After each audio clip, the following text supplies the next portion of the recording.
As we discussed earlier this week, Argentina's president just hyped a massive crypto shitcoin pump and dump, which effectively robbed his own biggest supporters. The whole thing was ultimately quite similar to the scheme Trump also pulled, and lo and behold, some of the same people were involved in this Argentina Libra rug pull as were involved in the Melania rug pull. YouTube scam investigator CoffeeZilla managed to score an interview with one of these fraudsters, and there was a particular part that helped me put together something I've been trying to articulate since the beginning of Trump 2.0, whether with regard to Doge, Maha, or the new return to outright colonialism and imperialism. The moment came towards the end of the interview after this scammer, his name is Hayden Davis, admits that all crypto is, quote, dog shit. How then does he justify his role in massive, repeated scams of people using this, quote unquote, dog shit? Take a listen to what he had to say. I'm very pro getting everything away from regulated markets, but I'm now recognize, because I think that that's another game. I think that's an insider game, right? Whether if it's the Pelosi's of the world or the stock game, that's an insider game too. It's just a different type, and people have to be more careful. But capital markets are an insider game. The whole thing is like nobody's ever going to convince me that it's not rigged. Banks pay hundreds of millions of dollars a year to do illegal shit because they can make more money other ways. Like I could keep going on with bullshit after bullshit after bullshit. I think if you're gonna die on the sword of meme coins being, insider this or sniping that, like you're full of shit. Because there's every market in the world is like that makes a shitload of money. Well, yeah, I just want to put a note in that. If your argument for capital markets is, they are rigged, that's actually an argument for more regulation against rigging than it is for less. Like you wouldn't look at a rigged game and go, hey guys, let's take away all the rules we had in place anyway to try to stop it getting rigged, right? Yeah, but then you have to trust. Then you have to trust the regulators, and most of them are being paid off, and that's been proven time and time forever because humans are fraud, but once again, the conclusion to like seeing problems in the world is not like you realize like your brakes aren't working correctly. It's not to go like, hey, the brake manufacturer's paid off, so let's just not have brakes at all. It's methodically approaching it and going, okay, we need to advocate for more regulation here. We need to advocate for more rules here.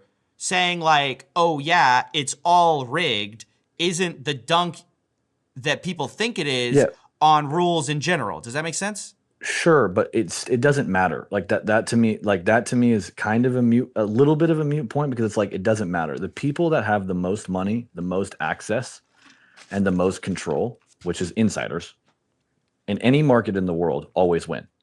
So Hayden basically says, well, mainstream financial markets are scammy too, so I'm going to get mine with an even more brazen scam. Coffee, of course, correctly points out the answer to financial fraud is better laws, enforcement, less corruption, but Hayden's already made up his mind. Since the big banks are imperfect, we should just give up on policing things like rug pulls, insider trading, and outright theft.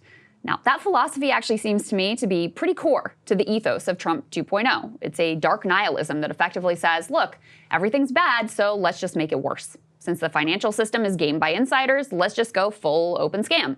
Since money has infected politics, let's just take open bribes. Since we've been hypocritical about international law, let's just revert to pure barbarism.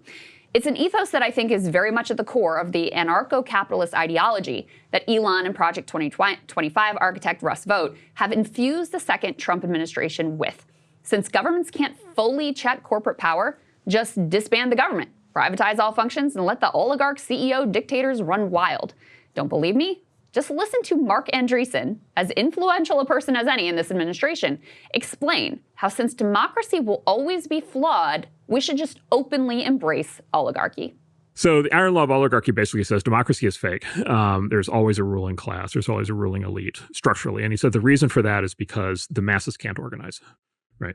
What's the fundamental problem? Whether the mass is 25,000 people in a union or 250 million people in a country, the masses can't organize. The majority cannot organize. Only a minority can organize.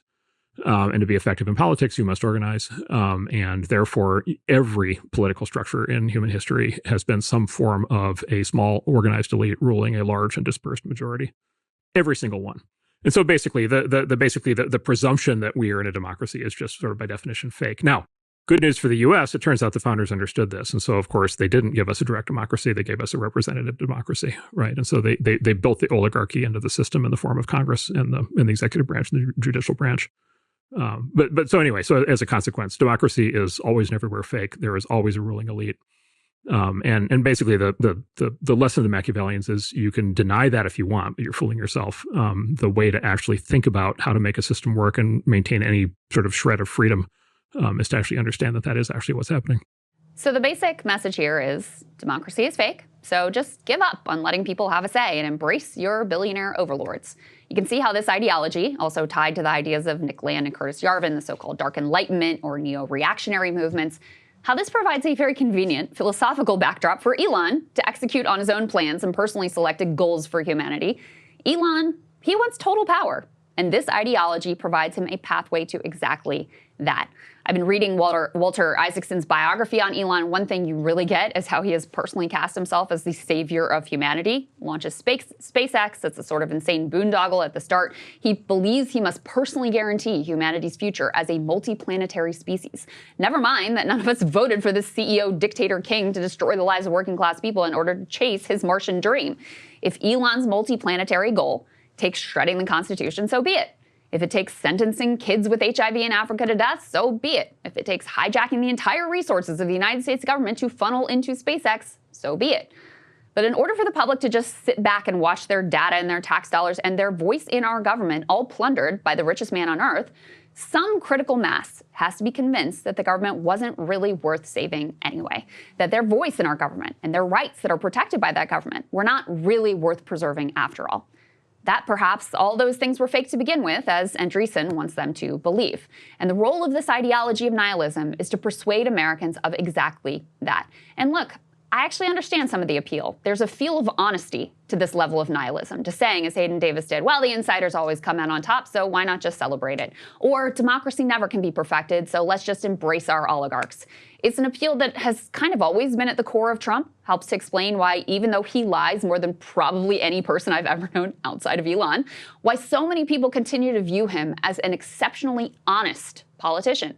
He doesn't bother to hide his schemes, doesn't bother to hide his crimes. He will just say, we want Ukraine for the rare earths, rather than dressing it up in democracy language. He will just say, we're going to permanently remove every Palestinian from Gaza, rather than pretending that some sovereign state for Palestinians is just around the corner. Rather than doing a little insider trading a la most of Congress, he will just launch his own shitcoin to openly scam his own people to the tune of billions of dollars. Rather than spin the truth in a way that's shady but still has some connection to reality, he'll just make shit up out of thin air and really doesn't care if you know it, that it's an out-and-out lie. This brazenness gives his lies somehow the vibe of honesty. The everything is bad, let's make it worse nihilism also provides another kind of psychological reward because it prizes a total lack of self-restraint. If big banks are rigging the system, why should Hayden Davis restrain himself from running mass scams? If politicians spin and obfuscate, why shouldn't you lie and cheat to get ahead? And what fun really ultimately is self-restraint? Feels good to let loose, say and do whatever you want to do. That removal of the burden of self-restraint was experienced as a sort of liberation for plenty after Trump won. In the immediate aftermath of Trump's victory, a top banker delightedly told the Financial Times how happy he was that he could use slurs in the workplace again. Quote, I feel liberated, one top banker told the paper. We can say the R word and the P word without the fear of getting canceled, except he actually said them. It's a new dawn. In fact, the most celebrated quality in Trump world is shamelessness. The more you're willing to openly contradict previously held beliefs, operate with total and complete hypocrisy, the more successful you're going to be. The more you can turn off your feelings of empathy, concern for others, the more based you are. So you can, as Elon has, brand yourself as the ultimate guarantor of free speech in one breath, and in the very next call for journalists at a troublesome media outlet to be jailed. You can, as Trump did, position yourself as the party of workers as you gut every aspect of worker rights. You can, as RFK Jr. did, claim you're on a mission to make America healthy again, and then say absolutely nothing as a seed oil lobbyist is installed at the USDA, and life-saving disease research is gutted. You can compile an ASMR video of migrants being deported, so your most deranged supporters can be stimulated by the visuals of human beings treated as animals. So based, Elon replied.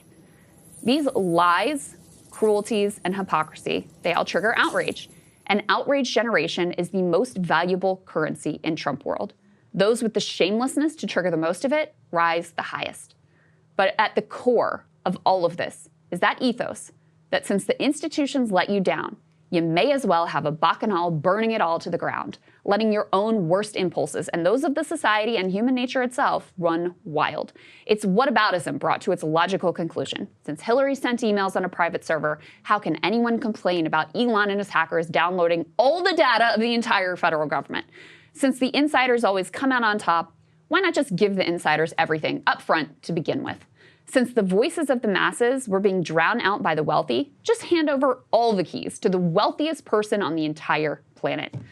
To borrow CoffeeZilla's analogy here, their answer to the brakes failing is to rip the brakes out entirely and send the car careening towards a cliff. Listen, it's a fun and easy solution right up until the crash. Much harder, of course, is the work of building up institutions, making them strong, making them credible. Much harder is checking the rich and the powerful, bringing back a balance of power to working people. Much harder is checking imperial power and restoring a semblance of global cooperation and respect. But to use an Elon phrase here, society is at a fork in the road.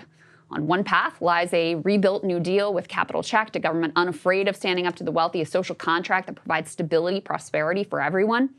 On the other path lies the societal equivalent of a crypto pump and dump scheme, where for a brief moment, you might actually feel like you're winning right before the rug is pulled. And insiders like Elon, Andreessen, Peter Thiel, the Trumps, the rest of the billionaire class rob you blind. To be honest, we might already be set irrevocably on that bump and dump path, but it is our responsibility to our loved ones, our kids, future generations to never stop fighting and to never stop believing fundamentally that humans are capable of more than just burning it all down. And Ryan, I was curious in particular your thoughts on that, Andreessen. Hey guys, if you want to see what I had to say to Krystal's monologue, not just this one, all of them, going back to the very beginning, become a premium subscriber today, breakingpoints.com.